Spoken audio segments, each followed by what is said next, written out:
I should play a video. Pikmin's the gaming equivalent of that friend who just never lets you down. Son of a bitch. Other than that, Pikmin is good. I know it sounds like a blanket statement, and that's because it is. With the franchise so surprisingly small, the game's outer mechanics change much more than the inner mechanics. The plucking and throwing stay the same, while your time limit and goals do not. And some may think, well, that's fucking obvious, you know, in every Zelda game I'm swinging my sword and annoying my sick grandma. Actually, the grandma part might just be in Wind Waker. But in games like Zelda, you at least know a few things going in. You're probably going to play as Link, you have to help some goddesses, get some crackers or something, and you probably will have as much time as you need to get that done first somehow. Don't worry, you Chris, get it is real soon! While in Pikmin, you switch protagonist, Pikmin, and the big one being the time you have to execute your mission. So I figured, why not cover how the three games compare versus each other. So here's my series overview of the Pikmin trilogy. I don't care if it's good, it still doesn't count. Okay. The Pikmin soon-to-be quadrilogy.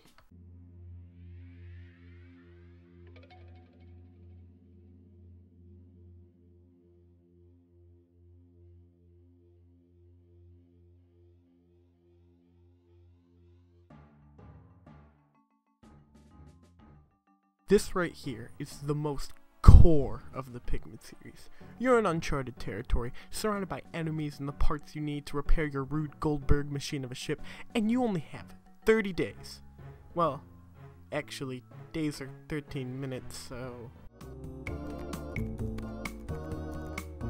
390 minutes! Either way, since you're restricted by time, moving quickly is a priority, but if you're too sloppy and you don't have your Pikmin with you by the end of the day, they are fucked. What?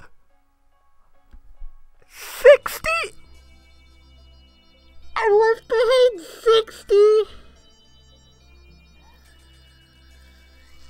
Fuck! This is a very fun game. The time limit is a great tool that encourages not wasting your time, and it adds to the atmosphere, which is one thing I think neither of the sequels topped. You're alone. Few allies, endangering every— oh, come on. Get out of the water! By the end of the game, you have a bit of a love-hate relationship with your companions. They are your only means for survival, but they clearly aren't on top of the food chain, which is actually good. Having the cards seemingly stacked against you is what Pikmin is all about. The experience would be a lot less fun if you just crushed everything.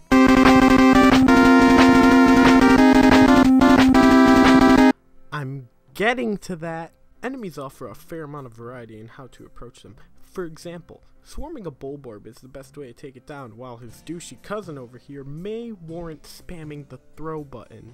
And the bosses, oh man. A lot of them are optional, like this Pikmin destroying abomination, but most of the main bosses in this game are a home run. They all feel unique, and because there aren't too many, you never know when— oh shit. I want you to keep that in mind when we get into Pikmin 2 later. No, we already did that joke. Moving on. Also, watching your ship slowly get closer and closer to its former glory as you finish the game is so accomplishing. It feels good, damn it, just like the rest of this game. And while the game may be short, I think it's the perfect length to introduce your three types, ramp up the difficulty, and end on a high note. Well, unless you don't beat it in time, but that's pretty unlikely as long as you aren't dicking around all day like I did as a kid. On a few occasions, I have woken up and decided to play through Pikmin with my day. It's just long enough to take a whole day, and just short enough so you don't privately judge yourself for beating a whole game in the span of 24 hours. I'm a monster. Keep in mind, I'm not going to talk about every aspect of this game yet, as the point of this video is to compare the three games, not just review them individually. So before we introduce the fan favorite over here are some cliff notes. Pikmin 1's best attributes are the beautifully mysterious elements of its atmosphere. The time-based gameplay makes working as fast as you can feel addictive and fun. And because your goal is to save your own ass, the urgency feels real and immerses you unlike most games can. I love Pikmin, and I would play that shit any day of the week. And then Pikmin 2 fucked it all. I'm kidding. Partially.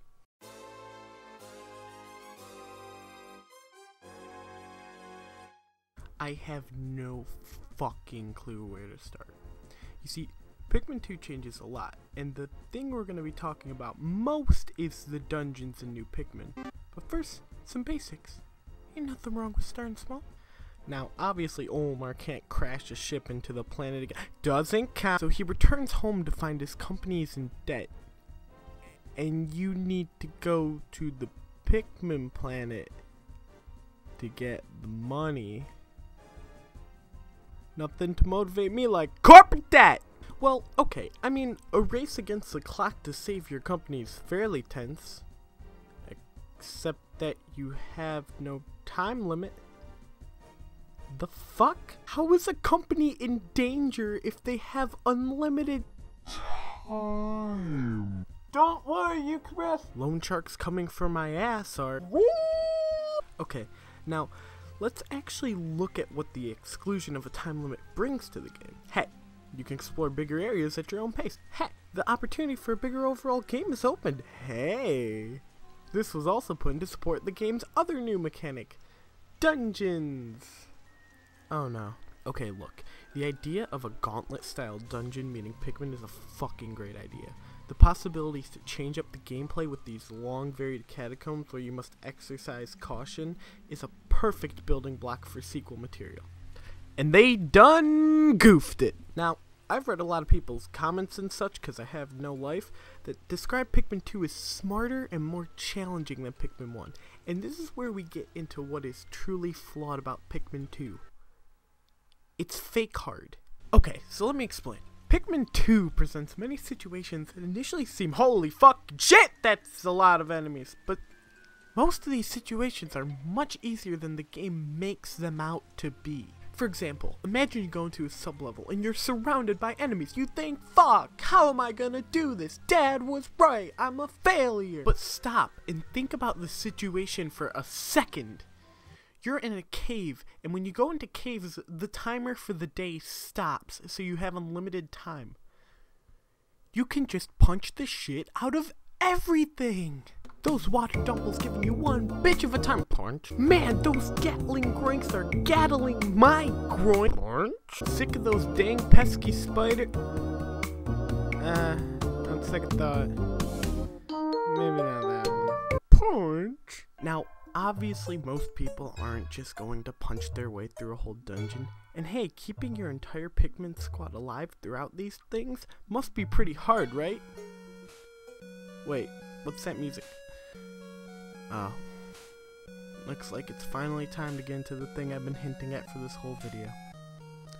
Ladies and gentlemen, the biggest handicap of the game.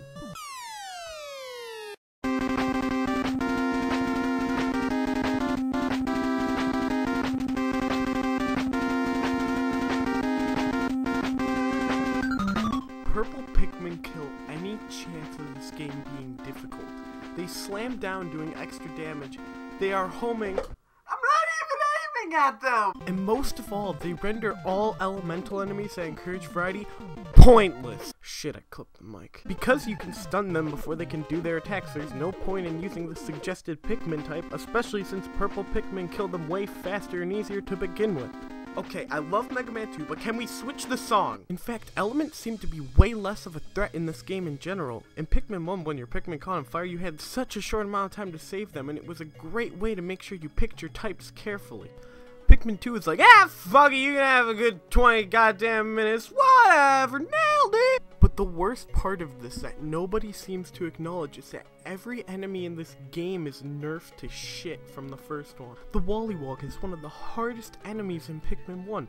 Swarming them is not an option as they'll crush your Pikmin easily. You have to wait, throw, and whistle, and it takes some goddamn patience. In Pikmin 2, what? You want to swarm? Okay, sure, why not? You remember the Bulborb's shitty cousin? Check out how fucking beefy he is in Pikmin 2. I I haven't even mentioned the sprays you can get that can power up your Pikmin and freeze enemies, though that one can be a bit glitchy. The game does try to ramp up the difficulty with traps that come out of the sky in dungeons, but most of these are pretty easy to avoid and feel like the game is just desperately trying to throw a cheap curveball at you.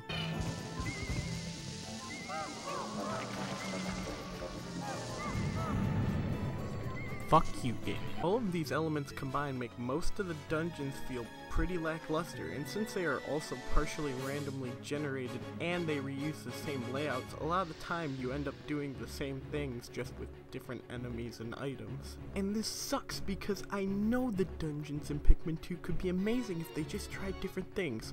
Like, imagine if on one sublevel you start on a lily pad and it's going down this watery pathway, and then enemies start showing up on the lily pad and tipping it, so water starts getting near your Pikmin, and you have to take out the enemies and put them in your ship so that the lily pad doesn't sink.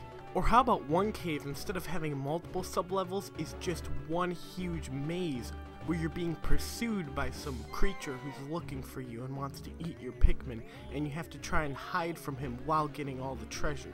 And well, there is a certain dungeon in the game that does grant my wish.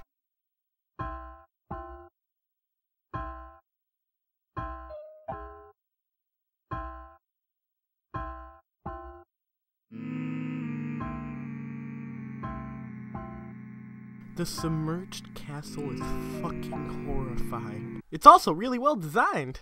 The dungeon's designed so you can only bring in blue Pikmin, so no Mega Man 2ing it here. At first, it may just seem like a normal dungeon. The only weird thing is the music, which I'm playing right now, and but if you take more than 5 minutes on a floor, something bad happens. And I figured what better way to showcase it than to play a video of me playing the game as a much younger little tiny baby boy. Get in the hole, just in case it appears, because I know it's gonna. No! No!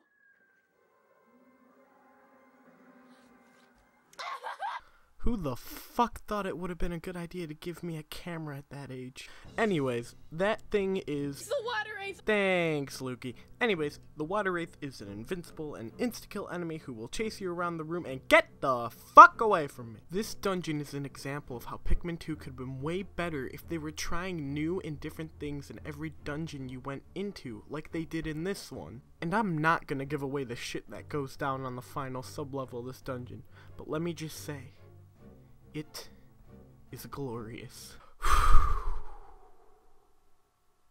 So we're done with dungeons. Honestly, there isn't a whole lot to say about the overworlds. Most of them are just areas taken from Pikmin 1 mashed together with new paint on top.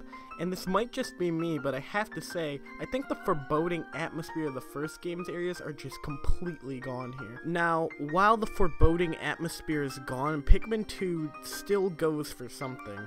The area I'm going to use to demonstrate this with is the perplexing pool in the distant spring, which, when they take areas from the first game, they usually try to hide it, but with this...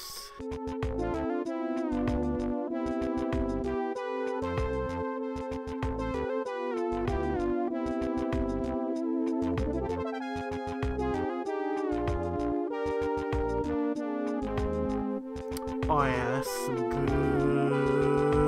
good shit!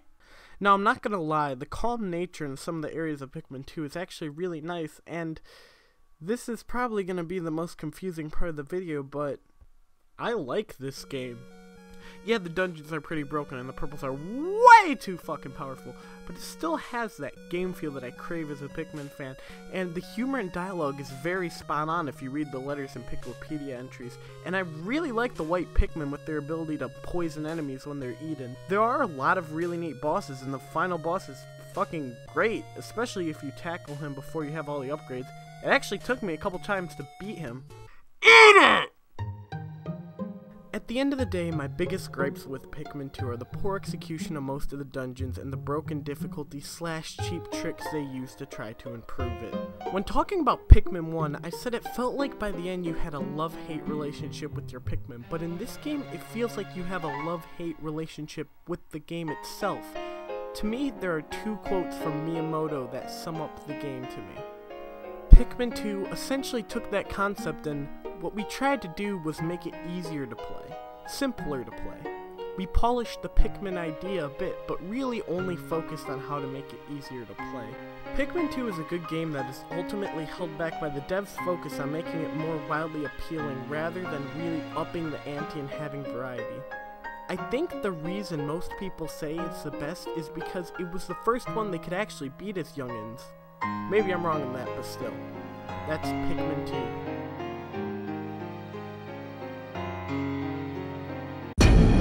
Galactic date 20XX. Fuck. Yes.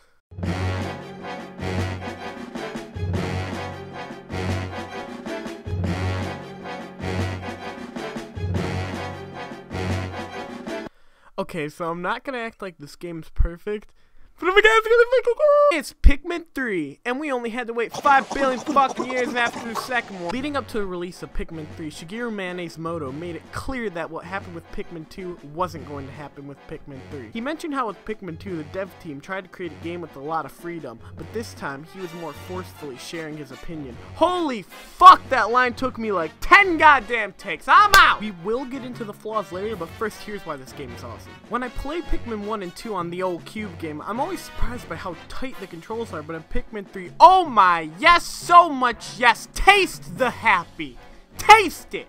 The Wii Remote controls are one-to-one, it makes the whole game feel so smooth and fair.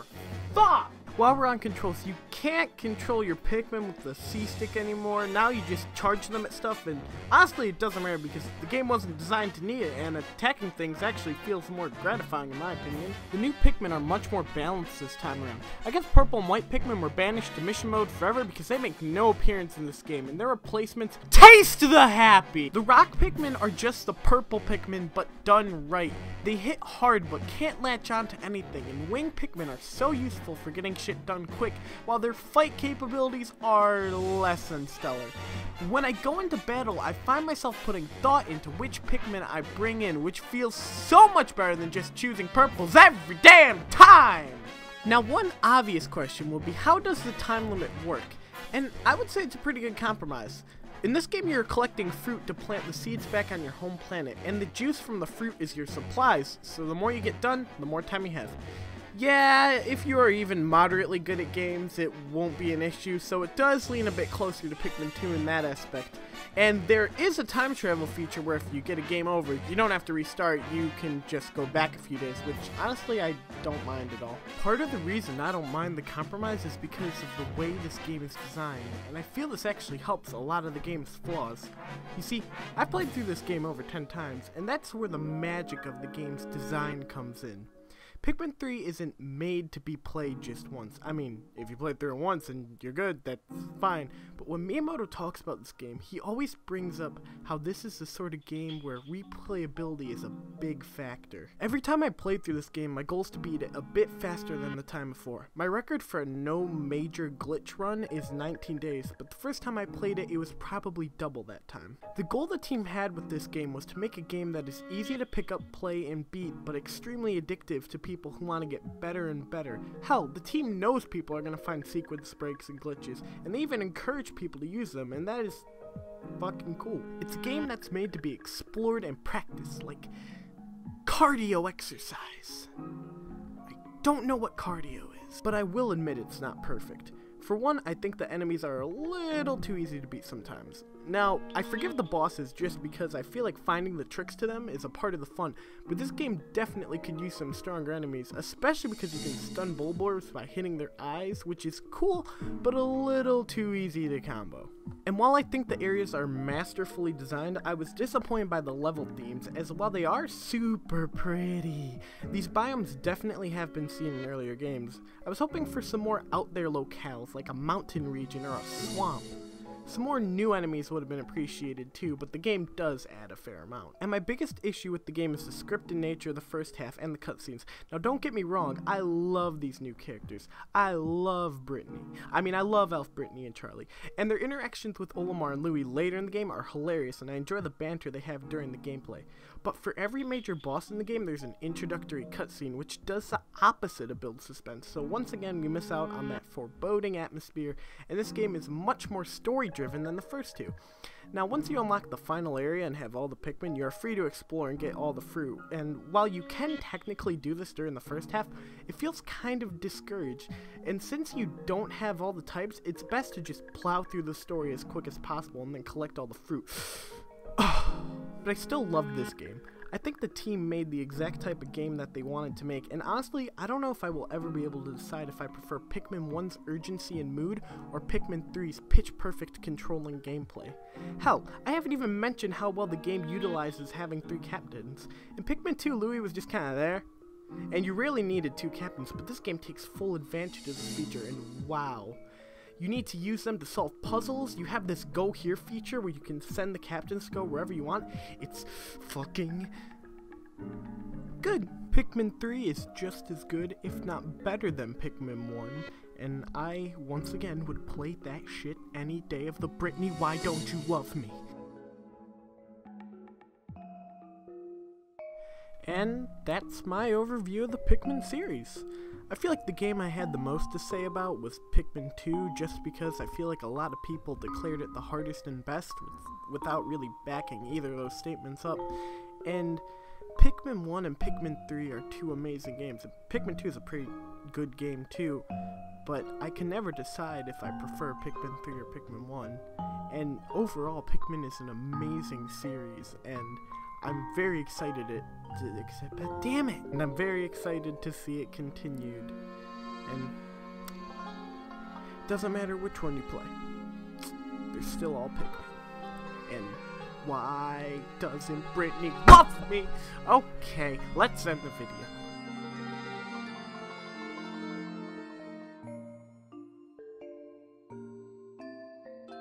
And wow, I've never made a video like that, but I feel like it went kind of okay, I guess.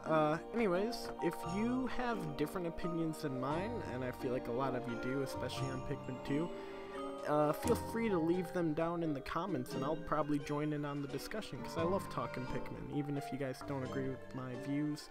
As long as you support what you're saying and don't call me an idiot, then it'll be cool. And I'm not going to ask you guys to subscribe because I'm not like that, but you know, if you want to, whatever. And yeah, have a nice day.